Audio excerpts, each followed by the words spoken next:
Yeah, I think distribution doesn't have to in itself be a repurposed piece of content.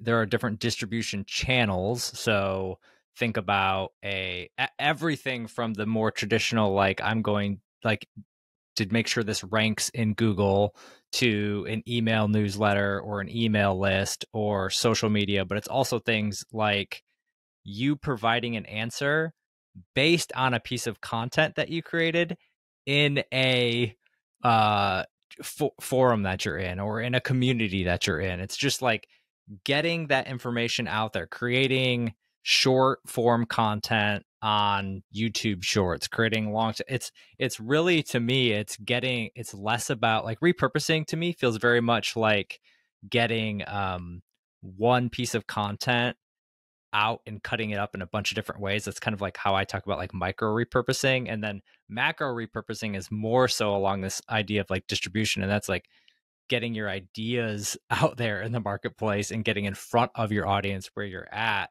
And it's like, it's kind of hard to give like a clear definition, because I think there's channels, there's formats, there's all of those things that kind of go into distribution, and it's different for every single company.